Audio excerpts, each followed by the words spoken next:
बिस्मिल्लाहिर्रहमानिर्रहीम। अस्सलामुअलैकुम dear students, कैसे हैं बेटा आप लोग। उम्मीद है अल्लाह तबारक व तआला की रहमत के साए में आप लोग खैर आफ़ियत से होंगे। आपका मैथमेटिक्स टीचर गुलजार अहमद पेपर प्रेजेंटेशन के साथ हाज़िर है। ये बेटा 10th क्लास की जो हमने बोर्ड में अपीयर होना है और उसके लिए जो है वो पेपर की जो प्रेजेंटेशन है वो कैसी होनी चाहिए, उसके सिलसिले में बेटा आज हम डिस्कस करेंगे। सबसे पहले मैं आपको वेलकम करता हूं।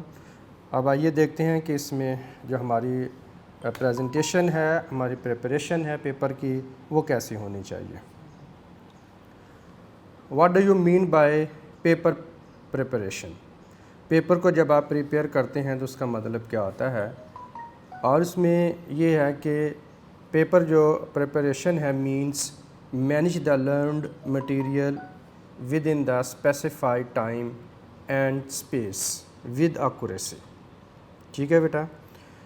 तो अब आइए देखते हैं कि इसमें जो मटेरियल को मैनेज करने का क्या मतलब हो सकता है। जी बेटा, मैनेजिंग द लर्नड मटेरियल, और इसमें बेटा 4 बेसिक बेटा इसके स्टेप्स हैं।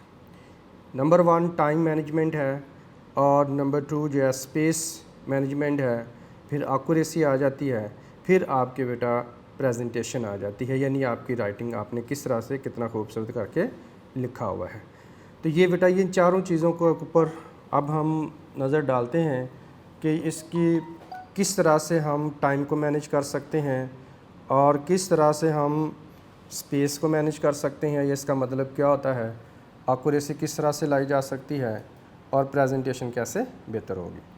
जी बेटे, सबसे पहले हम पेपर की जो पेयरिंग स्कीम है उसको डिस्कस करते हैं।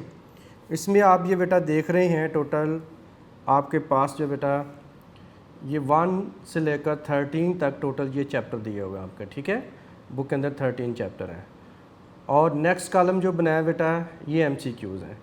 मतलब ये है कि आपको हर चैप्टर से कितने कितने MCQs आने हैं या कितने कितने आ सकते हैं। ठीक है बेटा, ये आपके सामने आप देख सकते हैं। चैप्टर नंबर 1 से 1 है, 2 से 2 MCQs आएंगे, चैप्टर नंबर 3 से 2 आएंगे, 4 से 1 आएगा, 5 से 2 MCQs आएंगे, 6 से 1 बेटा MCQs है, चैप्टर नंबर 7 से 1 MCQs है, चैप्टर नंबर 8 से कोई MCQs नहीं। ठीक है, और आप देख सकते हैं कि बुक में भी रिव्यू एक्सरसाइज चैप्टर नंबर 8 में कोई MCQs नहीं दिया हुआ। ठीक है, नेक्स्ट हमारे पास चैप्टर नंबर 9 में बेटा 1 MCQs आएगा पेपर में, 10 से 1 आ जाएगा, 11 से 1 आ जाएगा, 12 से 1 आ जाएगा, और इसी तरह से अब चूँकि जो स्मार्ट सिलेबस है आपका उसमें चैप्टर नंबर 12 के MCQ शामिल नहीं किए गए हैं। ठीक है, तो ये बड़ी इंपॉर्टेंट बात है। ये जो पेयरिंग स्कीम जब पुरानी है वो आ रही है, लेकिन चूँकि नई नहीं आई है तो इसका मतलब है कि यही वाली वैलिड होगी।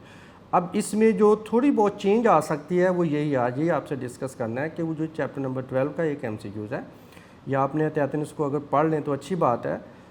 ये हो सकता है कि इसकी जगह पे कुछ चैप्टर नंबर 13 का दे दिया जाए, या चैप्टर नंबर 7 का, या किसी और चैप्टर का MCQs आ जाएगा आपको। ठीक है, तो चैप्टर नंबर 13 से 1 MCQs आएगा। इस तरह से टोटल बेटा MCQs हमारे पास बनते हैं 15। तो 15 MCQs पेपर के अंदर आएंगे। अब उसके बाद जो पेयरिंग स्कीम में नेक्स्ट बेटा हमारे पास आते हैं शार्ट क्वेश्चन है। आप देखें क्वेश्चन नंबर 2 में 1 to 9 इसमें शार्ट क्वेश्चन आपको आने हैं, और ये शार्ट क्वेश्चन किस किस चैप्टर से होंगे। चैप्टर नंबर 1 से 2 बेटा आएंगे, चैप्टर नंबर 2 से 4 शार्ट क्वेश्चन आने हैं आपको, और चैप्टर नंबर 3 से 3 आएंगे। तो इस तरह से ये टोटल 9 बेटा आपके पास बन जाएंगे। ये वाला पोर्शन आप देख रहे हैं, 2 + 4 + 3 करेंगे तो कितने बन जाएंगे आपके पास 9। तो ये है जो हमारे पास क्वेश्चन नंबर 2 है शार्ट क्वेश्चन का, वो 3 चैप्टर में से कंप्लीट हो जाएगा। ठीक है, अब उसके बाद आप देखिए कि जो नेक्स्ट हमारे पास है क्वेश्चन नंबर 3, इसमें भी 9 शार्ट क्वेश्चन होने हैं, और इसमें चैप्टर नंबर 4 है, चैप्टर नंबर 5 है, चैप्टर नंबर 6 है। ये 3 नेक्स्ट जो चैप्टर ये शामिल होंगे। चैप्टर नंबर 4 से 2 शार्ट क्वेश्चन आपको बेटा आएंगे, 5 से जो है वो 4 आएंगे, 6 से आपको 3 आ जाएंगे। ठीक है, तो इस तरह से ये 9 आपके पास बेटा शार्ट क्वेश्चन बनेंगे। आउट ऑफ 9 आपको 6 अटैम्प्ट करने हैं। तो इसी तरह से नेक्स्ट हमारे पास जो है बेटा क्वेश्चन नंबर 4 है शार्ट क्वेश्चन, उसमें चैप्टर नंबर 7, 9, 10, 11, 12 और 13 है। ठीक है जी। अब इसमें चैप्टर नंबर पहले तो यही होता रहा स्टार्ट में कि चैप्टर नंबर 8 से कोई शार्ट क्वेश्चन नहीं आता था, लेकिन अभी 2-3 साल अगर आप बेटा पास्ट पेपर देखें तो चैप्टर नंबर 8 से भी कोई एक का शार्ट क्वेश्चन वो पूछ रहे हैं। वो ये करते हैं कि 7 का एक कम कर देते हैं और 8 में से पूछ लेते हैं, या 9 का एक कम करके यहाँ से एक पूछ लेते हैं, ठीक है। तो बहरहाल ये एक आध जो है वो आप कह लें कि चैप्टर नंबर 8 से पूछा जा सकता है। ख़ास तौर पर इसमें जो डेफिनेशन है प्रोजेक्शन ऑफ लाइन की है, प्रोजेक्शन ऑफ लाइन सेगमेंट है, प्रोजेक्शन ऑफ अ पॉइंट है और ज़ीरो डायमेंशन है, ठीक है। और कुछ रिव्यू एक्सरसाइज में क्वेश्चन दिए हुए हैं 2-3, तो वो भी आपने लर्न कर लेने हैं। तो इनमें से कोई ना कोई बेटा यहाँ से पूछा जा सकता है। तो बहरहाल ये जो क्वेश्चन नंबर 4 है इसमें 7 से लेकर 13 तक जो चैप्टर्स हैं ये बेटा शामिल होंगे और इस पोर्शन में ज़्यादातर डेफिनेशन हुआ करती हैं। तो इसलिए डेफिनेशन आपने चैप्टर नंबर 9 के अच्छे तरीके से तैयार करनी है, और उसके साथ ही जब आप चैप्टर नंबर 9 की डेफिनेशन तैयार कर लोगे तो 11 की खुद बहुत तैयार हो जाती हैं, ठीक है। और कुछ 13 की भी हो जाती हैं और कुछ चैप्टर नंबर 7 की भी इसमें आ जाती हैं। तो बहरहाल ये था बेटा इसमें जब क्वेश्चन नंबर 4 है आपका शॉर्ट क्वेश्चन का, उसमें कौन कौन से चैप्टर जो हैं वो कंबाइन किए जाएंगे, तो ये आपको बेटा बता दिया मैंने, नोट कर लीजिए, ठीक है। अब उसके बाद लॉन्ग क्वेश्चन शुरू होते हैं। लॉन्ग क्वेश्चन आपको है क्वेश्चन नंबर 5 होगा, 6, 7, 8 और 9। ये आप देख सकते हैं बेटा 5 क्वेश्चन है और इनमें से आपको अटैम्प्ट करने हैं 3, जिनमें क्वेश्चन नंबर 9 ये थ्योरम का कंपलसरी होता है। लेकिन यहाँ से आपने ये करना है कि चैप्टर नंबर जो 5 है, क्वेश्चन नंबर 5 है सॉरी, उसमें चैप्टर नंबर 1 का पार्ट होगा और एक चैप्टर नंबर 2 का। इस तरह से A B पार्ट दोनों मिलकर क्या हो जाएगा कि एक क्वेश्चन कंप्लीट हो जाएगा। इस तरह से जो क्वेश्चन नंबर 6 होगा और उसमें A और B 2 पार्ट होंगे, चैप्टर नंबर 3 से होगा और चैप्टर नंबर 4 से होगा, ठीक है। इस तरह से चैप्टर नंबर 7 है बेटा, इसमें भी A और B 2 पार्ट होंगे, चैप्टर नंबर 5 से होगा और एक पार्ट जो चैप्टर नंबर 6 से होगा। अब क्वेश्चन नंबर 8 है, उसमें A और B 2 पार्ट होते हैं और एक पार्ट आपको पता है चैप्टर नंबर 7 से आएगा और दूसरा पार्ट आपको चैप्टर नंबर 13 से आएगा, ठीक है। तो ये बेटा इनके पेयर हैं, ये पेयरिंग स्कीम कहलाती है। और जो लास्ट क्वेश्चन है वो हमारे पास है 9, जो कि कंपलसरी है थ्योरम का, और उसमें चैप्टर नंबर 9 से या चैप्टर नंबर 12 से एक थ्योरम बेटा आपको पूछा जाएगा, ठीक है। ये वो बेटा स्कीम है जो बोर्ड की तरफ से आप कह लें कि इशू की गई थी और अभी तक जो पेपर आ रहे हैं इसी बेटा पेयरिंग स्कीम के मुताबिक ही आ रहे हैं। अब चूँकि स्मार्ट सिलेबस है तो माइनर सी चेंज हो सकती है इसमें, बच्चों को परेशानी होती है, थ्योरम कहीं और वगैरह से तो नहीं आ जाएंगे। तो बेटा ये जो थ्योरम के चैप्टर लिखे हुए हैं इसमें 2 थ्योरम है और 12 में भी 2 थ्योरम है, ये आपने लाजमी करने तैयार बेटा। इसमें किसी सूरत में भी ये नहीं करना कि मैं चैप्टर नंबर 9 के कर लूँ तो 12 के छोड़ दूँ या 12 को कर लूँ तो 9 को छोड़ दूँ, ठीक है। क्योंकि इसके साथ जो है वो चैप्टर नंबर आपको पता है 10 और 11 के भी थ्योरम स्मार्ट सिलेबस में दिए हुए। कहीं ऐसा ना हो कि ये थ्योरम जो है वो एक यहाँ से आ जाए कोई और आ जाए और आपने जो चैप्टर छोड़ा हुआ है, फॉर एग्ज़ाम्पल आपने 9 वाला छोड़ दिया, सिर्फ 12 भी तैयार किया हुआ है और वो दे देते हैं, एक थ्योरम 12 से दे देते हैं और एक जो है वो दे देते हैं आपको कहीं और से, तो फिर आपके लिए प्रॉब्लम बेटा हो सकती है, ठीक है। अब जब आप ये दोनों चैप्टर तैयार कर लेंगे तो आई होप कि इन दोनों में से एक तो लाजमी आ ही जाएगा, ठीक है। तो ये तो पॉसिबिलिटी तो यही है कि दोनों ही आपको आ जाएंगे, एक 9 से और एक 12 से ही आ जाएगा। लेकिन अगर खुदा ना खास्ता वो ऐसा करते भी हैं कि इनके अलावा भी अगर छोड़ के कहीं 10 से या 11 से देने की कोशिश करते हैं तो ज़ाहिर है इन दोनों में से कोई एक तो फिर आएगा ही।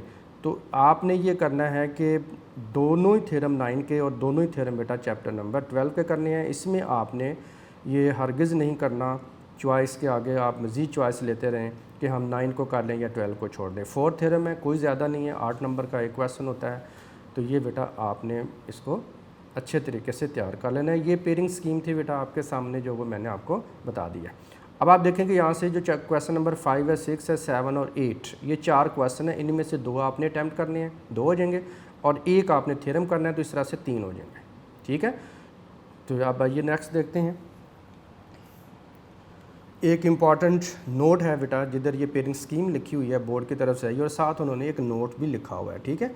और ये नोट क्या है आप इसको पढ़ लें, ये बहुत ज़रूरी है। In order to promote the cause of concept based learning at least 10% question must be unseen और of daily life but relating to specified learning outcomes of curricula and syllabus. This portion will increase at the rate of 10% annually but not more than 30%। तो इसका बेटा मतलब ये है कि जब ये 2013 में ये बुक आई थी तो तब उन्होंने ये 7 पेयरिंग स्कीम भी दी थी और ये बताया था कि हर साल जो है वो 10% आप बच्चों का जो पेपर हुआ करेगा वो अनसीन हुआ करेगा। तो यानी 10% हम बढ़ाते रहेंगे और बढ़ाते बढ़ाते कितना लेकर जाएंगे, मैक्सिमम 30% तक, नॉट मोर देन 30%, ये 30% तक आएगा। अब ज़ाहिर है कि जो आपका पेपर आ रहा है उसमें कुछ क्वेश्चन ऐसे हो सकते हैं जो बेटा अनसीन हो, आपने पहले से ना पढ़े हुए हो। वो अनसीन इस तरह से नहीं होते कि कोई बहुत मुश्किल क्वेश्चन पूछ लें या जो कोर्स में नहीं है वो पूछ लें, ऐसा नहीं है। ये आप देखें कि वो डेली लाइफ के हो सकते हैं, relating to specified learning outcomes, यानी कि जो आपने कॉन्सेप्ट पढ़े हुए हैं उन कॉन्सेप्ट के रिलेटेड ही हो सकते हैं, ठीक है। तो और उसमें ये होता है कि सम टाइम एक आध शार्ट क्वेश्चन को एक आध एमसीक्यूज़ वो इस तरह का खुद से रोटेट कर देते हैं, वो रेयर चांस है लेकिन रोटेट करते हैं, ज़्यादातर शार्ट क्वेश्चन को बेटा करते हैं, ठीक है। शार्ट क्वेश्चन में कुछ वैल्यू चेंज कर दें, जैसे चैप्टर नंबर 6 में मीन मीडियन मॉड वगैरह फाइंड आउट कर रहे होते हैं बच्चे, तो यही देखा गया है कि पास्ट पेपर में मीन मीडियन मॉड वाले जो क्वेश्चन है वो डाटा अपनी तरफ से थोड़ा चेंज करके दे देते हैं। तो ज़ाहिर ईजी होता तो ईजी है, लेकिन बच्चों ने पढ़ा भी होता है, ठीक है, लेकिन वो उन्होंने इससे पहले इस तरह की कैलकुलेशन की नहीं होती उन नंबर के साथ। तो बहरहाल मुश्किल नहीं है, इससे घबराना नहीं है, परेशान नहीं होना है, लेकिन ये एक आध शार्ट क्वेश्चन ही हुआ करता है, और वो जो शार्ट क्वेश्चन वैसे भी बच्चों के पास चॉइस होती है, तो ये आप कर सकते हैं। बहरहाल मेंटली आपने प्रिपेयर रहना है कि अगर कोई अनसीन आ जाता है तो परेशान होकर नहीं बैठ जाना, उसके अल्टरनेट आपके पास क्वेश्चन मौजूद होंगे और आप वो तैयारी की होगी आपने अच्छे तरीके से, तो चॉइस में से उसको आप छोड़ के नेक्स्ट वाले भी आप कर सकते हैं, ठीक है जी बेटा। नेक्स्ट है हमारे पास, अब देखते हैं टाइम मैनेजमेंट। हमने बात की थी कि पेपर को मैनेज करना है, आपने लर्नड मटेरियल को मैनेज करना है, किस तरह से मैनेज किया जा सकता है। टोटल टाइम बेटा आपके पास है 2 आवर्स और 30 मिनट्स, 2.5 घंटे का पेपर होता है और टोटल मार्क्स होते हैं 75। अब आइए देखें, फर्स्ट जो क्वेश्चन है वो एमसीक्यूज़ है, 15 एमसीक्यूज़ होंगे और ये 15 एमसीक्यूज़ आपने विद इन द 20 मिनट बेटा कंप्लीट करने हैं और इसके मार्क्स होंगे 15। इस तरह से शार्ट क्वेश्चन 18 टोटल बनते हैं जो आपने करने हैं और आउट ऑफ 27, तो अब ये कलेक्ट कंबाइन किए गए हैं, 6 6 6 तीनों पोर्शन के मिला के 18 बनते हैं, ठीक है।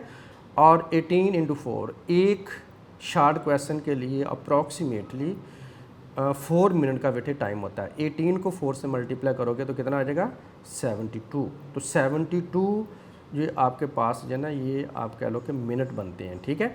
और इसके जो मार्क्स बनते हैं ये वो 36 बन रहे हैं, ठीक है, यानी शार्ट क्वेश्चन के टोटल। तो इस तरह से आपने जब बेटा पेपर स्टार्ट करना है तो 20 मिनट में जो एमसीक्यूज़ वाला पेपर होता है ये अलहदा पेपर होता है, ये आपसे विद इन द 20 मिनट वापस ले लिया जाता है, ठीक है। और उसके बाद फिर आपको दूसरा जो सब्जेक्टिव पेपर दिया जाता है, तो सब्जेक्टिव पेपर जब स्टार्ट होगा तो उसके बाद आपने देख लेना है कि आपने विद इन द 72 मिनट, या ये अप्रॉक्सीमेटेड टाइम है, कोई 2-4 मिनट आगे पीछे हो सकता है, ज़रूरी नहीं है कि 72 ही फिक्स है, आप 73, 74, 75 मिनट तक भी ये कंप्लीट बेटा कर सकते हैं, ठीक है। ये एस्टिमेटेड टाइम है। तो बहरहाल ये ना हो कि आप देखें 90-100 मिनट भी हो गए हैं तो फिर भी आप शार्ट क्वेश्चन ही कंप्लीट नहीं हुए, तो फिर प्रॉब्लम वाली बात है। तो आपने ये 18 शार्ट क्वेश्चन विद इन आप कह लें कि 72 मिनट आपने बेटा इसको टाइम देना है और इसको कंप्लीट करना है, कि 2-4 मिनट अगर ऊपर होते हैं तो खैर है। अब देखिए यहाँ पे कुछ बच्चों के क्वेश्चन होते हैं, प्रॉब्लम होती है बच्चों को कि हम एक्स्ट्रा क्वेश्चन करें या एक्स्ट्रा क्वेश्चन ना करें। तो बेटा अब आपने ये देखना है कि अगर आपको टाइम इजाज़त देता है तो फिर आप करें, ये नहीं कि आप एक्स्ट्रा टाइम आप एक्स्ट्रा क्वेश्चन करते जा रहे हैं। 6 आपने क्वेश्चन किए जो कि रिक्वायर्ड थे, उसमें ही टाइम पूरा हो गया, अब आपके पास टाइम नहीं है, तो आप अगर एक्स्ट्रा क्वेश्चन करोगे तो आप आगे वाले किसी क्वेश्चन का टाइम बेटा यूज़ कर रहे होंगे, यूटिलाइज़ कर रहे होंगे, जिसमें आगे जाकर लॉन्ग क्वेश्चन में आपको प्रॉब्लम आ जाएगी। तो इसलिए अगर तो आपने ये क्वेश्चन करते जा रहे हैं, 24 मिनट बनते हैं तकरीबन एक कह लें कि क्वेश्चन के, जिसमें 6 पार्ट आपने करने हैं। तो उसके बाद आप देख लें अगर टाइम आपके पास अवेलेबल है, समटाइम स्टूडेंट या 16 मिनट में, 18-20 मिनट में ये कंप्लीट कर लेते हैं। अब आपके पास टाइम है तो अब आप एक्स्ट्रा शार्ट क्वेश्चन कर सकते हैं और ज़रूर करें, लेकिन ये टाइम का ख्याल रखना आपने, ये टाइम लिमिट से आगे नहीं जाना, ठीक है। अब उसके बाद हमारे पास आपके आ जाते हैं लॉन्ग क्वेश्चन। लॉन्ग क्वेश्चन है 2 आउट ऑफ 4, या आपने 32 मिनट्स के अंदर अंदर कंप्लीट करने होते हैं, यानी 8 मिनट बनते हैं 2 क्वेश्चन के अंदर। आप ये कह लो कि 4 पार्ट बनेंगे, एक पार्ट 8 मिनट के अंदर आपने कंप्लीट कर लेना, तो ये तकरीबन हो जाता है बेटा। लॉन्ग क्वेश्चन जो होता है ए पार्ट या बी पार्ट 8 से 10 मिनट के अंदर अंदर आमतौर पर बच्चे कर लेते हैं और ये 16 मार्क्स का होगा। तो इसी तरह से थ्योरम है, थ्योरम 1 आउट ऑफ 2, 2 में से एक आपने करना है, 2 क्वेश्चन यहाँ पे कर लिए, एक आपने थ्योरम कर लिया, तो टोटल 3 हो गए। और इसके लिए जो टाइम है 14 मिनट बेटा बनता है, ठीक है। 15-16 मिनट में भी कर लेंगे तो इट्स ओके, कोई प्रॉब्लम नहीं है। तो ये ए आपके पास है 8 मार्क्स का होगा एक, ठीक है जी। तो इस तरह से आप ये देख सकते हैं कि जब आप ऐड करोगे तो आपके पास ये एंड पे 12 मिनट बच जाएंगे। ठीक है, ये 12 मिनट जो हैं ये आपने किधर यूज़ करने हैं, प्रूफ रीडिंग के लिए, यानी पेपर को आपने टाइमली कंप्लीट कर लेना है। और जब आप टाइमली इसको कंप्लीट कर चुके होंगे तो फिर आपने बेटा कुछ टाइम स्पेयर निकालना होता है जिसमें आप अपने पेपर को प्रूफ रीड करते हैं। और प्रूफ रीडिंग के दौरान ज़ाहिर है जब बच्चा एक बेटा फ़्लो में लिख रहा होता है तो लिखते लिखते कुछ जो पॉइंट्स होते हैं उससे स्किप हो जाते हैं या स्किप होने के चांसेस होते हैं। ठीक है, तो वो आप जब पेपर को पढ़ते हैं तो आपको वो पॉइंट या वो चीज़ें याद आ जाती हैं तो आप लिख सकते हैं। ठीक है, तो इसी तरह से अगर आपका कोई आंसर जो है वो रॉन्ग हो गया, मिस्टेक हो गई आपसे, तो वो आप उस मिस्टेक को रिमूव कर सकते हैं, क्योंकि आपको पता है कि लिखने के मार्क्स मिलते हैं और सही लिखने के मार्क्स मिलते हैं। अगर आप खुद से अपनी कोई मिस्टेक ढूंढ के उसको करेक्ट कर लेते हैं तो इट मीन्स आपने अपने मार्क्स को जो है वो कटने से बचा लिया है। जी, अब आइए देखते हैं नेक्स्ट हमारे पास है जी बेटा, अब हम देखते हैं शीट मैनेजमेंट। ठीक है, शीट्स को आपने कैसे मैनेज करना है, मतलब ये है कि शीट्स कितनी आपको दी जाएंगी और आप कितने जो है वो क्वेश्चन एक शीट के ऊपर करने होंगे। ठीक है, ताकि आपका जो है वो पेपर जो है वो विद इन द जो स्पेसिफाइड बेटा जो स्पेस होगी वो आप कंप्लीट कर लेंगे। ये जो स्पेस को मैनेज करने की बात की थी वो असल में बेटा शीट को मैनेज करना है। ठीक है, यानी जिस जगह पे जिस आपने स्पेस में आपने अपने क्वेश्चन को अपने आंसर को आपने एलेबोरेट करना है। ठीक है, शीट्स मैनेजमेंट है, टोटल शीट्स बेटा 12 होंगी और टोटल पेज जो हैं 12 इंटू 2 करेंगे तो 24 पेज बेटा बन जाएंगे। ठीक है, और आपके पास जो अवेलेबल पेज होंगे वो 23 होंगे। ठीक है, तो अब आइए मतलब एक पेज किधर जाएगा, वो अब आगे नीचे डिटेल है कि प्रिंटेड पेज होगा। पहले वाला जो पेज होता है वो प्रिंटेड होता है। ठीक है, उसको ऊपर जो है वो आपने नहीं लिखना है, एंड पे अगर कोई 2-4 लाइन छोटी हुई है तो वो आप वहाँ पे लिख सकते हैं, वरना ये समझें कि हम इसको कैलकुलेशन में शामिल नहीं करना। लेकिन जिधर लिखा होता है कि यहाँ से लिखना शुरू करें तो वहीं से आपने लिखना होता है, लेकिन हम इसको वैसे कैलकुलेशन में शामिल नहीं कर रहे। ठीक है, अब उसके बाद हमारे पास है available pages for question 2। Page की मैं बात कर रहा हूँ। ठीक है, ये पेज है जो आपने शीट, एक शीट जो होती है, शीट की जो है बेटा 2 साइडें होती है। ठीक है, तो वो 2 पेज काउंट हो गए।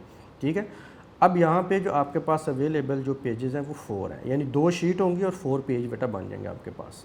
तो अगर आपने क्वेश्चन नंबर 2 के जो कि 6 शॉर्ट क्वेश्चन आपने करने थे और आप देख रहे हैं कि आपने उसको कंप्लीट कर लिया है 2 पेज के ऊपर, 3 पेज के ऊपर, अब आपके पास चौथा पेज है वो खाली है। अब यहाँ पे अब आप एक्स्ट्रा शॉर्ट क्वेश्चन कर सकते हैं। ठीक है, अब वो वही बात है कि बच्चों के क्वेश्चन होते हैं, परेशानी होती है कि हम एक्स्ट्रा करें या ना करें। तो बेटा अगर तो आपके पास स्पेस मौजूद है तो फिर आप ज़रूर कर लें। ठीक है, और दूसरा टाइम, अगर आपको टाइम इजाज़त देता है और स्पेस इजाज़त देती है तो फिर आप एक्स्ट्रा ज़रूर करें। लेकिन ये नहीं है कि आपने देखें एक शीट की एक साइड के ऊपर आपने एक लिख लिया, दूसरी शीट के ऊपर दूसरा शॉर्ट क्वेश्चन लिख लिया, तीसरे पे तीसरा लिख लिया, चौथे पे चौथा लिख लिया, तो अब आपके सारे पेज हैं वो कवर हो चुके हैं। अब आपके पास आगे जो है वो स्पेस अवेलेबल नहीं है कि आप और एक्स्ट्रा कोई शॉर्ट क्वेश्चन कर सकें।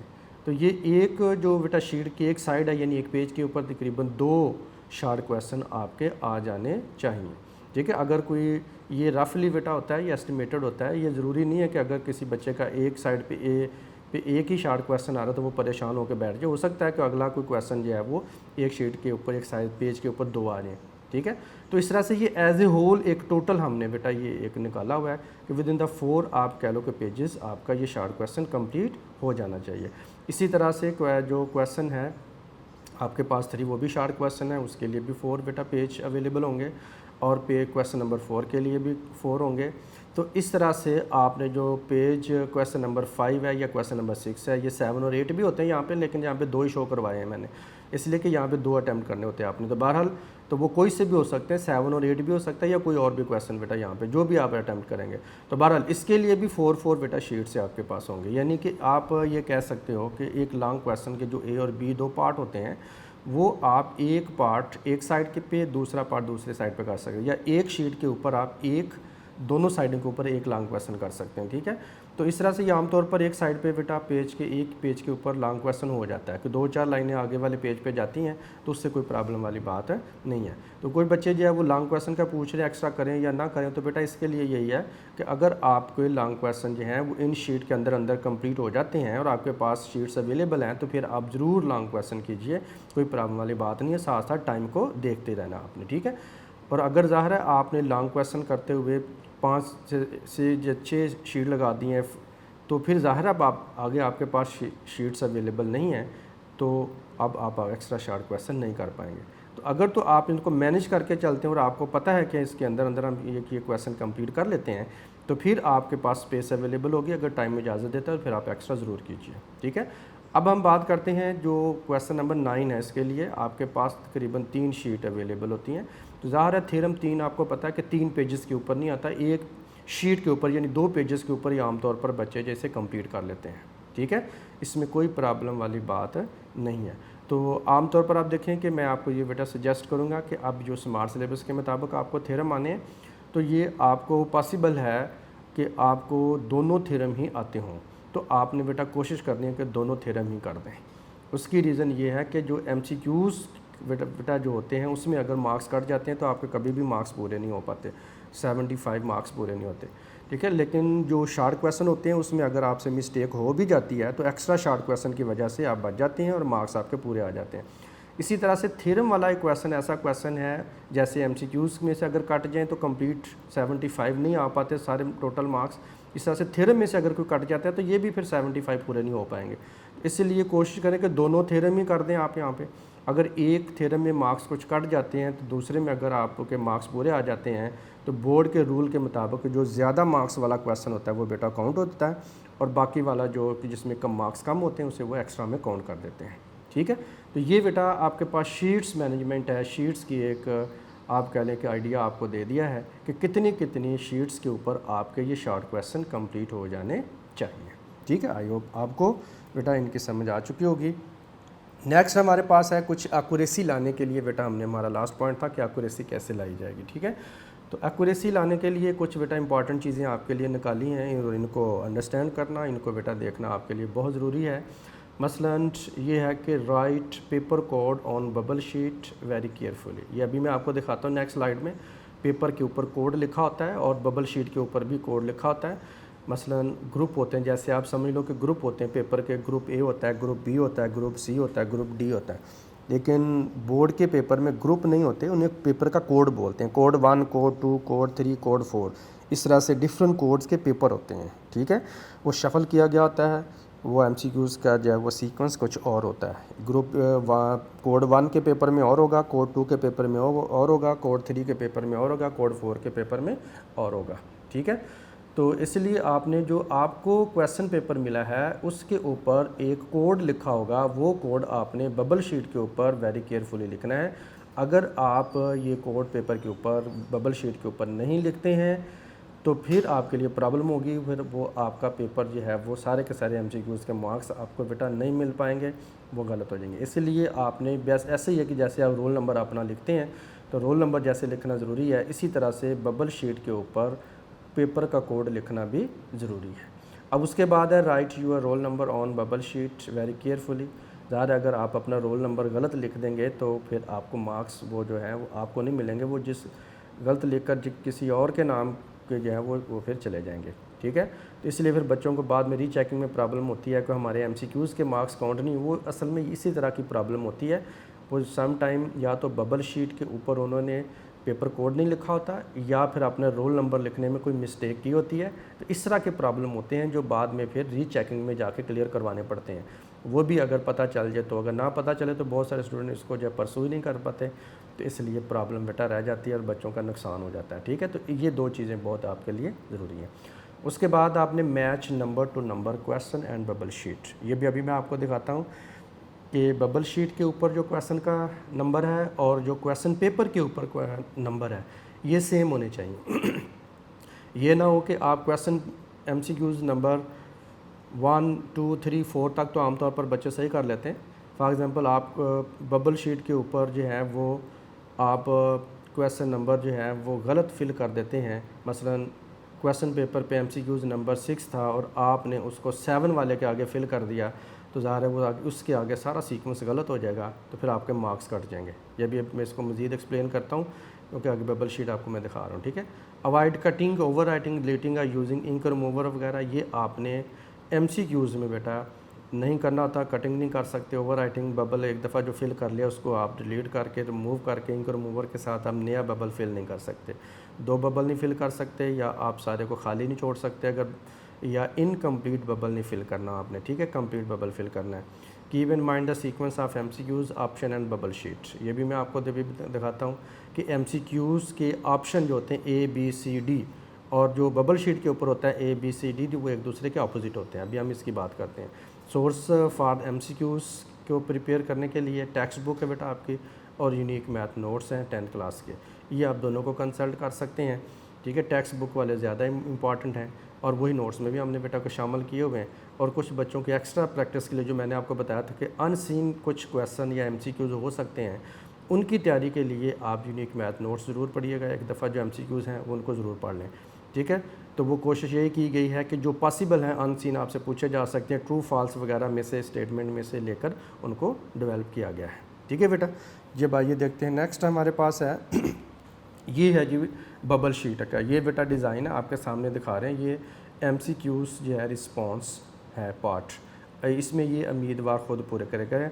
ये आपका जो है ये जहाँ पे आप देख रहे हैं ये पेपर कोड का यहाँ बना हुआ नज़र आ रहा है बेटा आपको। ये आपके 4 बॉक्स बने हुए हैं। ठीक है, तो ये 4 डिजिट्स का कोड होता है, वो यहाँ पे आपने लिखना होता है। या अभी मैं आपको दिखाता हूँ, आगे नेक्स्ट पेपर भी है और उसके ऊपर अभी ये पहले कोड देख लें। ये देखिए, ये यहाँ पे ये पेपर कोड लिखा हुआ नज़र आ रहा है आपको 7196। तो ये वहाँ पे 7196 ये पेपर कोड है। ये पेपर कोड आपने लिखना है यहाँ पे। ठीक है जी बेटा, यहाँ पर आप लिखेंगे। अब उसके बाद देखिए कि ये पहला डिजिट आपके पास है 7196। तो यहाँ पे जब आपने लिखा होगा 7, तो आपने यहाँ पे ये 7 नंबर का बबल यहाँ पे फिल कर देना। ठीक है, अगर 9 लिखा होगा तो 9 वाला ये आपने 9 वाला बबल यहाँ पे फिल कर देना। ठीक है, अब उसके बाद आप देखिए कि आपके पास है आगे 7196।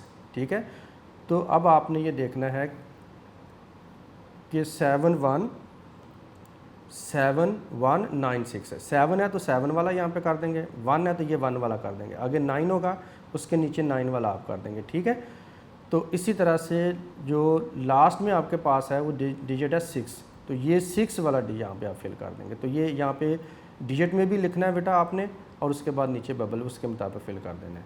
अब जो आपके MCQs के आंसर है वो यहाँ पर आएंगे। ठीक है, ये 1 से लेकर ये आप देख रहे हैं 24 तक ये नंबर दिए हुए हैं, लेकिन MCQs आपके होते हैं 15, तो ये 15 तक आप यहाँ पे लिखेंगे, बाकी ये ब्लैंक छोड़ देंगे। लाइन वगैरह नहीं लगानी होती, कट नहीं करना आपने, कुछ नहीं करना, इसको बस 15 तक कंप्लीट हो जाएंगे आपके। ये बात ज़हन में रखनी बस कि ये 15 तक हमारे कंप्लीट हो रहे हैं। ठीक है, और उसके बाद समटाइम स्टूडेंट लाइनें लगा रहे होते हैं, कट कर रहे हो, ये आपने कुछ नहीं ऐसा करना। ठीक है, तो ये था बेटा बबल शीट का पैटर्न। अब आइए इसको देखते हैं कि ये सीक्वेंस का मतलब क्या था जो आपको बताया गया था। पहले आप देख लें, ये पेपर है ये आपके पास। ठीक है, आप पेपर के ऊपर आप ये देख लें कि ये ऑप्शन है, इस तरह से पेपर बेटा आपको आना है। जैसे प्री बोर्ड पेपर आपने दिया है, A है, B है, C है और D, इसमें इंग्लिश और उर्दू दोनों लिखे होते हैं। ठीक है, और ये एक फ्रैक्शन दी गई है जिसमें आपने ये बताना है ये प्रॉपर है या इम्प्रॉपर फ्रैक्शन है। ठीक है, तो ये आपके पास जो इम्प्रॉपर फ्रैक्शन है, और इम्प्रॉपर फ्रैक्शन क्या है, B वाला ऑप्शन है बेटा यहाँ पे राइट इसका। ठीक, तो इसी तरह से ये सीक्वेंस है, बार बार ABCD नहीं लिखा होगा, लेकिन आपने इसको ही यहीं से देखना है कि इसके ऊपर पढ़ेंगे या इसके ऊपर क्या लिखा हुआ है ये। ठीक है, अब इसी तरह से कोई आपके पास सोल्यूशन सेट, फॉर एग्जांपल ये MCQ नंबर 6 का ये क्वेश्चन आ जाता है, इसका आप देखिए कि आंसर ये ऊपर देखिए C, ये वाला C वाला ऑप्शन इसका ठीक होगा। ठीक है, तो इस तरह से आपने इसको बेटा ये देख कर चलना है। अब जो अभी मैंने आपको बात की है वो ये सीक्वेंस ऑफ ऑप्शन की जो मैंने बात की है। अब देखिए एक आप बात ये ज़हन में रखिए, देखो इस जो क्वेश्चन पेपर उसमें ABCD किधर को लिखा हुआ है, राइट से लेफ़्ट की तरफ लिखा हुआ है। ठीक है, और जो बबल शीट के ऊपर ABCD का ऑप्शन है, ये नज़र आ रहा है ना आपको, ये ABCD, और ये किधर लिखे हुए हैं, लेफ़्ट टू राइट लिखे हुए हैं। और इधर आप देखें ये इस साइड को लिखे हुए हैं, राइट टू लेफ़्ट लिखे हुए हैं, और ये लेफ़्ट टू राइट लिखे हुए हैं। ये इनके ऑप्शन ABCD का सीक्वेंस जो है बबल शीट के ऊपर और क्वेश्चन पेपर के ऊपर ये बेटा अपोजिट होता है। तो ये आपने गौर करना है बबल को फिल करते हुए कि कहीं आपने ये ना कर, मसलन ये आपका आंसर जो है वो यहाँ पे कितना है, ये इम्प्रॉपर फ्रैक्शन है, और इधर से देखें तो ये 1 और 2 दूसरा है। अगर इधर से देखें ये 1 और 2 है। सम टाइम ऐसा होता है कि बच्चों के ज़हन से ये बात निकल जाती है, वो इधर इसी हिसाब से, जैसे ये 1 और 2 दूसरा है, इधर वो काउंट कर रहे होते हैं, इधर 1 से 2 ये दूसरा है, तो वो किसको करेंगे, C को। हालांकि इसका आंसर कौन से वाला है, आप देख रहे हैं कि इसका B है, तो B ये वाला बनता है यहाँ पर ये वाला बनेगा, इधर से काउंट नहीं करना आपने, वो इधर से आप ABC की तरफ आएंगे। तो इस तरह से सम टाइम स्टूडेंट ये मिस्टेक कर लेते हैं कि इधर से काउंट कर लेते हैं कि वो देखते हैं इधर से दूसरा है तो इधर से भी दूसरा फिल कर देते हैं। तो इस तरह से नहीं करना आपने इसको पहले जो आंसर राइट है उसको ऊपर देखना है, B है, तो फिर इधर जब आपने आना है तो इसको इधर से पढ़ते हुए आना है, B को आपने फिल करना है। ठीक होगी बात। तो ये बेटा था इनका जो MCQs का जो ऑप्शन है उनमें ABCD, और जो बबल शीट के ऊपर ABCD हैं उनका सीक्वेंस अपोजिट है। इसको आपने ज़हन में रखना है, ठीक है, क्योंकि आपके पास ज़ाहिर है वहाँ पे पेपर में मिस्टेक का कोई चांस नहीं होगा। दूसरी जो बेटा मैंने बात की थी कि मैच करके चलना। अब देखिए सम टाइम क्या होता है, पहले 4-5 MCQs तो बच्चे कर लेते हैं। अब जब सीक्वेंस में आप आगे जाते हैं, फॉर एग्ज़ाम्पल मैं इधर से बता देता हूँ कि ये जैसे MCQs नंबर है 2, ठीक है ना। अब इसमें A-B पूछा हुआ है तो इसका आंसर आता है ये एम्प्टी सेट बेटा बनता है, C इसका ऑप्शन जो है वो दुरुस्त है, ठीक है। अब देखिए इधर आप बबल फिल करने लगे थे और गलती से क्या हुआ कि आपका ये 2 वाला छूट गया और आपने 3 के सामने C को फिल कर दिया। यहाँ पे बात समझ आ रही है कि नहीं, यानी स्किप हो गया आपसे। ये 1 से लेकर 15 तक जाते जाते किसी भी स्टेज पे आपसे स्किप हो सकता है, तो वो प्रॉब्लम आ जाएगी। जिधर स्किप होगा उधर से बेटा आगे उसके आगे सीक्वेंस सारा गलत हो जाएगा और मार्क्स आपके सारे कट जाएंगे। इधर अगर 2 है आपने इस तरह से देख के चलना है, ये 1 है इधर भी 1 है, ओके ठीक है, अब आप फिल कर लें। इधर 2 है इधर भी 2 ही है, यस 2 है, अब आप इसको आगे फिल कर लें। इसमें आगे 3 है इधर आगे 3 है, यस 3, अब मैच हो गया, अब आप इसके आगे ABCD जो भी ऑप्शन है इसको फिल कर लेंगे। ये ना हो कि इधर से आप 2 वाला देख रहे हैं और इधर आप गलती से 3 वाले के आगे अगर आप कर रहे हैं तो ये इसके आगे जितने भी फिर MCQs बाद में होंगे सारों का सीक्वेंस बेटा उलट हो जाएगा, तो आपके मार्क्स जो हैं वो कट जाएंगे, तो प्रॉब्लम बेटा जी आ जाएगी। तो इसलिए क्योंकि गलती का चांस नहीं होता तो इसलिए आपने इनको बेटा केयरफुली चलना है, मैच करके चलना है। क्वेश्चन पेपर के ऊपर MCQs का नंबर और बबल शीट के ऊपर जो आपके पास ऑप्शन का नंबर है उसको आपने मैच करके चलना है, क्वेश्चन टू क्वेश्चन आगे बढ़ते चले जाना आपने, ठीक है। तो अब इसके ऊपर जो है सम टाइम बच्चों को बेटा प्रॉब्लम होती है कि इसमें आप अगर बच्चे ने किसी ने A को टिक किया था फॉर एग्जांपल और बाद में उसे ख्याल आया कि नहीं तो B वाला सही है, तो वो इसके ऊपर तो वो खैर है वो टिक हो सकती है।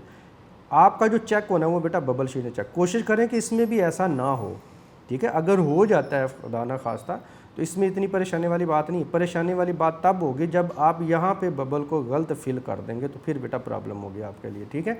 फिर आपको रिमूव नहीं कर सकते या बबल आप खाली नहीं छोड़ सकते, या 2 बबल नहीं फिल करते, B को भी कर दिया C को भी कर दिया, ऐसा नहीं होगा, ये रॉन्ग कंसीडर होता है आपका, ठीक है।